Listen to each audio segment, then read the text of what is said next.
Hi friends, பிரதமர் மோடி அவர்கள் வெளியிட்ட அறிக்கை. தமிழ்நாடு முதலமைச்சரான சி ஜோசப் விஜய் இவர் சொன்ன நலத்திட்ட உதவிக்கு எதுவும் பாதகம் ஏற்படுமா? அது மட்டும் இல்லாமல் பெருவாரியான பொதுமக்களோட கருத்துக்கள் என்ன இருக்குது, இதுதான் இன்றைக்கி வீடியோவில் டீட்டெயிலாக பார்க்க போகிறோம். அதாவது பிரதமர் என்ன சொல்லியிருக்காருன்னு பார்த்தீங்கன்னா, தங்கம் வாங்குறத கம்மி பண்ணிக்கோங்க, அது மட்டும் இல்லாமல் கேஸ் சிலிண்டர் இந்த மாதிரி விஷயங்களை கம்மி பண்ணிக்கோங்க. நீங்கள் ஆஃபீஸு அந்த மாதிரி போகிறதா இருந்தீங்கன்னா உங்களோட போக்குவரத்தை உங்களோட ஓன் வெஹிக்கிள் இல்லாமல், கார் இல்லாமல் நீங்கள் பப்ளிக் டிரான்ஸ்போர்ட்டை யூஸ் பண்ணிக்கோங்க. அப்படியே முடிஞ்சால் இவி வெஹிக்கிளுக்கு மாறிடுங்க.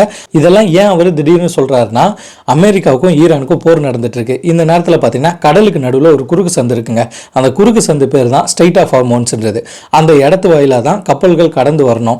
நம்மளுக்கு என்னென்ன வெளிநாடுகள்லேருந்து வருதுன்னு பார்த்தீங்கன்னா, அதாவது விவசாயி சார்ந்த உரங்கள். அதாவது பார்த்தீங்கன்னா நம்ம இங்கே என்ன பண்ணுறோம், இயற்கை விவசாயம் பெருத்தளவில் செய்கிறதில்ல. அப்போ உரங்கள் பண்ணுறோம்ல, அந்த உரங்கள்லாம் வெளிநாட்டிலேருந்து தான் வருது. அதை நம்ம இறக்குமதி செய்கிறோம். அது மட்டும் இல்லாமல் பெட்ரோல், டீசல், அதாவது பார்த்தீங்கன்னா குரூட் ஆயில் அங்கேருந்து தான் வருது. அது மட்டும் இல்லாமல் தங்கம் செய்கிறதுக்கு உண்டான வேதிப்பொருட்கள் 90% அங்கிருந்து தான் வருது. அந்த கடலோட குறுக்கு சந்தை பார்த்தீங்கன்னா ஈரான் எந்த கப்பலையும் வெளியிட மாட்டேன்றாங்க. ஏன்னா எங்களுக்கும் அமெரிக்காவுக்கும் போர் நடந்துட்டு இருக்கு, நீங்க ஜாலியாக ஓடி ஆடி விளையாண்டுட்டு இருக்கீங்களான்னு அவங்க அதுக்கு ஒரு நிபந்தனையை போட்டு எந்த கப்பலும் போகக்கூடாது பண்ணிட்டாங்க. அமெரிக்காவும் இறங்கி போகிற மாதிரி தெரில. ஈரானும் அவங்களோட நாட்டுக்குள்ளே இவங்க சேதாரம் பண்ணதுனால அவங்களும் பழி வாங்காமல் விட மாட்டான்ட்டு இப்படி நம்ம இந்தியாவுக்கு பெரிய பஞ்சாயத்தாக ஓடிட்டுருக்கு. ஸோ இதனால தான் பாரத பிரதமர் மோடி அவர்கள் இந்த மாதிரி விஷயங்கள்லாம் சிக்கனம் செய்துக்கோங்க. நீங்கள் இந்த மாதிரி பொருட்கள்லாம் இறக்குமதி செய்தீங்கனாலோ, இல்லை இந்தியன் பிராண்ட் இல்லாத வேறு பிராண்டு பொருட்களையும் இறக்குமதி செய்தீங்கனாலோ உங்களுக்கு நீங்கள் செலவு பண்ணிட்டு போயிடுவீங்க. ஆனால் நாங்கள் அதை டாலரில் தான் அந்த பொருளை அங்கேருந்து வாங்குகிறோம். அதாவது இப்போ அமெரிக்கா வர்த்தகம் பார்த்தீங்கன்னா, அமெரிக்கா நாட்டுக்கு டாலரை கொடுத்து தான் அவங்க பொருளை நம்ம வாங்க போகிறோம். ஜப்பானுக்கு அங்கே என்ன கரன்சியோ அதை கொடுத்து வாங்க போகிறோம். பெரும்பாலும் நம்ம கரன்சி உலக நாடுகளில் டாலரை வச்சு தான் மதிப்பிடப்படுது. ஸோ டாலரை கொடுத்து தான் அந்த பொருளை வாங்க போகிறோம். நம்ம நாட்டு காசை விட டாலர் விலை உயர்வு இல்லையா? ஸோ நம்மகிட்ட இருக்க ஸ்டாக் அந்த டாலர்கள் கரைஞ்சிக்கிட்டே போகும். பிற நாடுகளை எதிர்பார்த்துட்டு இருக்கணும். ஒருவேளை இதனால தான் அண்ணன் சீமான் அவர்கள் தற்சார்பு பொருளாதாரத்தை பற்றி பேசுகிறாரோ என்னவோ நம்மளுக்கு தெரியலங்க. இப்போ தளபதி விஜய் அவர்கள் அவர் எப்படி இதில் பாதிக்கப்படுவார்னு பார்த்தீங்கன்னா, அவர் நலத்திட்ட உதவிகள் நிறையவே சொல்லியிருக்காரு மக்களுக்கு. அதாவது தாய் மாமன் தங்க மோதிரம், அது மட்டும் இல்லாமல் அதாவது கல்யாணம் முடிக்க போகிற பெண்களுக்கு அதாவது தாய் வீட்டு சீரணமா அண்ணன் வீட்டு சீரணமா அவர் என்ன கொடுக்குறதா சொல்லியிருக்காருன்னா 8 கிராம், அதாவது பார்த்தீங்கன்னா 8 கிராம் 1 பவுன் தங்கம் கொடுக்குறேன்னு சொல்லியிருக்காரு. தரமான பட்டுப்புடவை கொடுக்குறேன்னு சொல்லியிருக்காரு. பிறக்க போகிற குழந்தைகளுக்கு தங்க மோதிரம் கொடுக்குறதா சொல்லியிருக்காரு. ஸோ தங்கமே வாங்காதுன்னு சொல்கிற பிரதமர் மோடி ஒரு பக்கம் இருக்காரு. இந்த பக்கம் மாண்புமிகு சிஎம் பார்த்தீங்கன்னா விஜய் அவர்கள் இந்த இலவச திட்டத்தையும் அறிவிச்சிருக்காரு. என்னவா போகுதுன்னு காலம்தான் பதில் சொல்லணும். இப்போ சாதாரண பொதுமக்களுக்கு ஏற்படும் விளைவுகளை பற்றி பெருவாரியாக பொதுமக்கள் பேசிக்கிறது தான் நம்ம பார்க்க போகிறோம். அதாவது பெருவாரியான பொதுமக்கள் என்ன சொல்கிறாங்கன்னா, ஏப்பா பெரிய வீட்டு கல்யாணம் அவன் பெரிய கிராண்டாக நடத்துகிறானுங்க, அந்த கல்யாணத்தெல்லாம் ஸ்டிக் பண்ணாமல் சாதாரண ஏழை எளிய மக்கள் ஏதோ ஒரு 2 பவுன் 3 பவுன் 5 பவுன் வாங்கிட்டு ஒரு கல்யாணத்தை நடத்துகிறோம், அதுக்கு போய் தங்க வாங்காதன்னு சொல்கிறாங்களேன்னு ஒரு பக்கம் கேட்குறாங்க.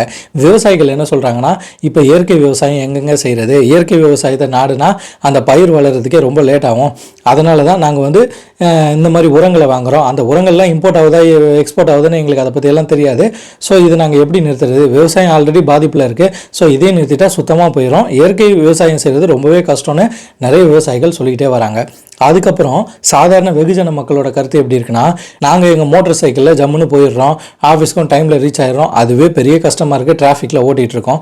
இந்த நேரத்தில் பெட்ரோல்லாம் அதிகப்படியாக யூஸ் பண்ணாதீங்க, பப்ளிக் டிரான்ஸ்போர்ட்டுக்கு போங்கன்னு சொன்னீங்கன்னா, இந்த பப்ளிக் டிரான்ஸ்போர்ட்டுக்கு நாங்கள் எப்படி போகிறது, எங்கே பார்த்தாலும் அதாவது கூட்டமாக இருக்குது. ட்ரெயினில் இங்கேருந்து சுமார் கிண்டிலேருந்து ஒரு டி நகர் போகிறோன்னா அந்த இடத்துல பார்த்தீங்கன்னா ரஷ் அவ்வளோ இருக்குது. பீக் ஹவர்ஸில் இன்னும் ரஷ் அதிகமாக இருக்கும், இடிச்சு பிடிச்சி போகிற மாதிரி இருக்கும். ஆல்ரெடி அடிக்கிற வெயிலுக்கு கசகசன்னு போகிற மாதிரி ஆயிருங்க. மெட்ரோ போகலான்னு பார்த்தா அங்கேவே மெட்ரோ டிக்கெட் அதிகமாக இருக்கும், பார்க்கிங் டோக்கன் கட்டணும்.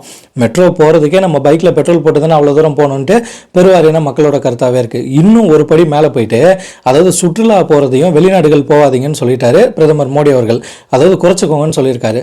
இதுக்கு எதுக்காகனா, நம்மளோட நாட்டு காசு தானே அங்கே போய் செலவு பண்ணிட்டு இருக்கோம், பொருளாதார பாதிக்கப்படும் இல்லையா? அப்போ அந்த விதத்தில் அவர் சொல்லியிருக்காரு. இப்போ இதுக்கு அதாவது சுற்றுலா செல்லக்கூடியவர்கள் என்ன சொல்கிறாங்கன்னா, அதாவது நாங்கள் ஊருக்கு போகிறோம், ட்ரெயினில் டிக்கெட்டை புக் பண்ணுறோம், அதுவே டிக்கெட் கிடைக்கிறதில்ல. அதனால தான் கால் டாக்ஸிகள்லையோ இப்போல்லாம் எவ்வளோ காசு கொடுத்தாலும் பரவாயில்ல, ஒரு காரில் பெட்ரோல் போட்டு கூட போயிடலாம், இல்லைனா ஏசி பஸ் எவ்வளோ வந்தால் என்னென்னு போயிடலான்னு போகிறாங்க. ஸோ இப்படி நாங்கள் இதை சார்ந்து போயிட்டுருக்கோம். ஸோ நீங்கள் பப்ளிக் டிரான்ஸ்போர்ட்டை அதிகமாக்காமல் விட்டுட்டு அதாவது ஜனத்தொகை மட்டும் நம்ம கூட்டிக்கிட்டே போகுது. ஸோ இதில் கான்சன்ட்ரேஷன் பண்ணால் நாங்கள் எதுக்குங்க அதாவது சொந்த வாகனங்களை போகிறோம், எங்களுக்கும் செலவு குறைவு தானே. ஸோ அதனால் நாங்கள் பப்ளிக் டிரான்ஸ்போர்ட் போகிறதுக்கு எங்களுக்கு பிரச்சனை இல்லை. ஆனால் நாங்கள் பப்ளிக் டிரான்ஸ்போர்ட்டுக்கு போனோம்னா பிஃபோராக போகிற மாதிரி இருக்கும், அதாவது கூட்டமாக இருக்கும், அதுக்கப்புறம் அங்கேருந்து இன்னொரு இடத்துக்கு நடந்து போகிற மாதிரி இருக்கும். இதனால் எங்களோட பாஸ்கெட்டெல்லாம் நாங்கள் திட்டு வாங்குற மாதிரி ஆயிரும். Next work from home matter பார்த்தீங்கன்னா, அதாவது நிறைய கம்பெனிகளில் ஒர்க் ஃப்ரம் ஹோம் ஆப்ஷன் இருக்குன்னு சொல்கிறாங்க. ஆனால் ஒர்க் ஃப்ரம் ஹோம் வந்து பெரிதளவில் கம்பெனிகள் கொடுக்கறது கிடையாது. ஏன்னா அதுக்கு எம்ப்ளாயி என்ன பண்ணுறாங்க, ஒரு சைடு அவங்கவுங்க ஊருக்கு ட்ரிப்பு போயிடுறாங்க, அந்த இடத்துல வந்து சிக்னல் கிடைக்கல, டவர் கிடைக்கலன்ட்டு ஒர்க்கே பண்ணாமல் விட்டுறாங்க. இதனால் அவநம்பிக்கையான நிறுவனங்கள் என்ன பண்ணிட்டாங்க, தன்னோட எம்ப்ளாய்க்கு ஒர்க் ஃப்ரம் ஹோம்லாம் கிடையாது, நீங்கள் எதுவாக இருந்தாலும் பரவாயில்ல வந்தே வேலை பாருங்கள் அப்படின்னு சொல்கிறாங்க. ஸோ இதனால் பெரிய பெரிய ஐடி கம்பெனிக்கு மட்டும்தான் ஒர்க் ஃப்ரம் ஹோம் கிடைக்குமே தவிர நிறைய பார்த்தீங்கன்னா என்டிஎஃப்சி கம்பெனி ஆகட்டும் சரி, பேங்க் சைடு ஆகட்டும் சரி, அவங்களுக்குலாம் ஒர்க் ஃப்ரம் ஹோம் கொடுக்குறது ரொம்பவே கஷ்டமான விஷயமா இருக்கும். அது மட்டும் இல்லாமல் நம்ம ஆளுங்கள்லாம் வீட்டில் உட்காந்து சாப்பிட ஆரம்பிச்சிட்டாங்கன்னா எண்ணெயை ஊற்றி தள்ளிடுவாங்க, சிக்கனை பொறிக்க ஆரம்பிச்சிருவாங்க. ஸோ கடைகள்லாம் மூடினீங்கன்னா தான் நாங்கள் கட்டுப்பாடாக இருப்போம், ஒர்க் ஃப்ரம் ஹோமை கவர்மெண்ட்டை அனௌன்ஸ்மெண்ட் பண்ண சொல்லுங்கன்ட்டு நிறைய மக்களோட பொது கருத்தாகவும் இருக்குது. ஃபைனலாக இவி வெஹிக்கிள்ங்க. இந்த இவி வெஹிக்கிள் நாங்கள் திடீர்னு இதுக்கு மாறணும்னா அதுக்கு லட்சக்கணக்கில் பணம் போட்டு வாங்க வேண்டியதுக்கு, சுமார் ஒரு ஸ்கூட்டர் இவியில் வாங்கினா ஒரு 1 லட்சம் வரும், கவர்மெண்ட்டோட மானியம் கிடைக்கும். ஆனால் எப்படி பார்த்தாலும் 1 லட்சம் 1,20,000 வந்துடுது. ஸோ ஆக மொத்தத்தில் பெட்ரோல் விலை உயரப்போகுது, கேஸ் விலை உயரப்போகுது, எல்லா விலையும் உயரப்போகுது. மக்கள் கஷ்டப்பட போகிறோன்னு தான் பெருவாரியான மக்கள் அரசல் புரசலாக பேசிட்டு வராங்க. ஸோ இப்போ பார்த்துட்டு இருக்க நீங்கள் சொல்லுங்கள், பாரத பிரதமர் அறிவிச்சிருக்க திட்டத்தை பற்றி என்ன நினைக்கிறீங்க?